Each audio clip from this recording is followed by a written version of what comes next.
Mevcut yapılan değişimlere %10'dan olan seçim barajı şu an herhalde %7'ye indirildi. Biz de Yeniden Refah Partisi olarak bunu yeterli bulmuyoruz. Bu seçim barajının. Seçim barajı aslında bize kalırsa sıfırlanması gerekiyor. Gelişmiş ülkelerde olduğu gibi hiç olmaması lazım. Her kesimin mecliste temsiliyetinin olması gerektiğini düşünüyoruz. Genel Başkanımız Doktor Fatih Erbakan Bey de bunu birçok platformda dile getirdi.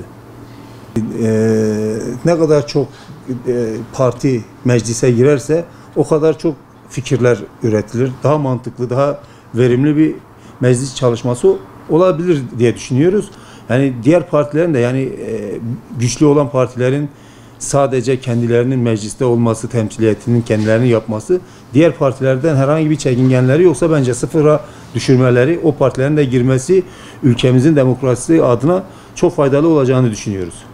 Bizim herhangi bir baraj sorunumuz yok, Gelecek Partisi olarak söylüyoruz. Yeni kurulan bir partiyiz ama herhangi bir şekilde bir baraj sorunumuzun olmamasına rağmen bunu söylüyoruz.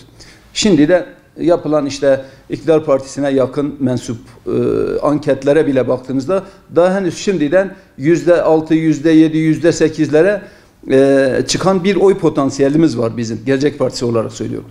Herhangi bir sıkıntımızın olmamasına rağmen ama biz bunu adil bulmuyoruz, bunu demokratik bulmuyoruz ve bunu yeterli bulmuyoruz. Madem ki temsiliyette adaleti savunuyorsak bırakın barajı sıfırlayalım. Barajı sıfırlayalım. Eğer iktidar partisi bu kadar samimi ise getirsin barajı sıfırlasın. %1 olanın da oyu mecliste temsiliyet hakkı vardır. Olması gereken o. Madem ki biz ülkeyi büyüteceğiz, madem ki demokratikleşmeyi daha da perçinleyeceğiz, o zaman biz ne yapalım?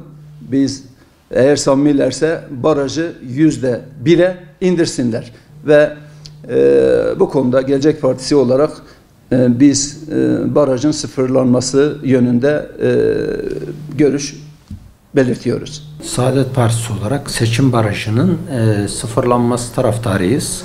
Ya da eğer illaki bir baraj olacaksa bu baraj %1 olmalı ve Türkiye milletvekilliği mutlak suretle gelmeli.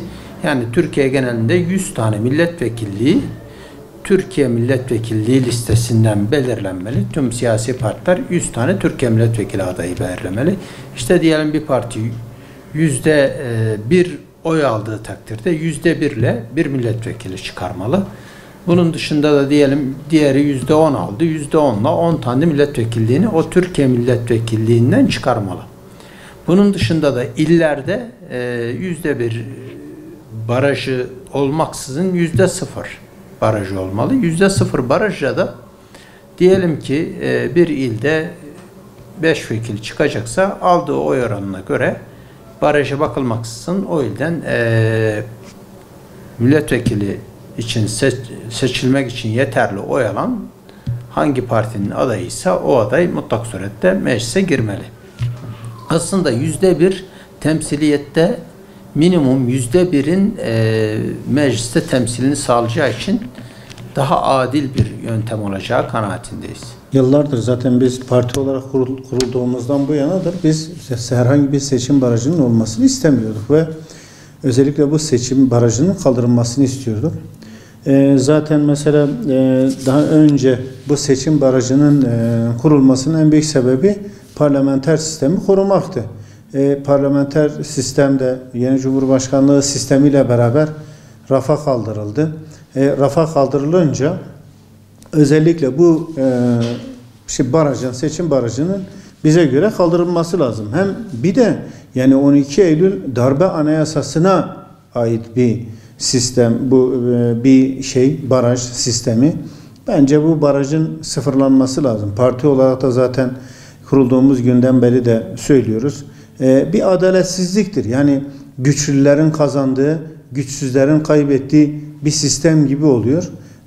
Burada bize göre, parti olarak bize göre herkesin kendi oyu oranında mecliste temsiliyetinin olmasını biz destekliyoruz. Özellikle bunun olması gerektiğini düşünüyoruz.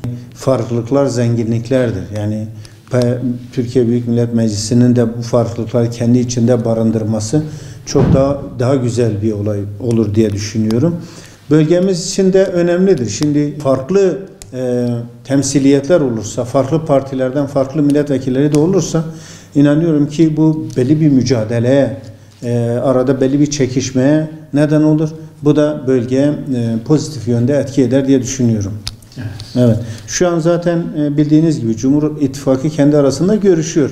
5 mi yapalım, 7 yapalım diye. Bize kalırsa sıfırlanması gerekiyor ama illaki işte bir seçim barajı olmasını istiyorsa bize kalırsa en fazla bir %1 gibi bir oy oranı olması bence elzemdir diye düşünüyoruz.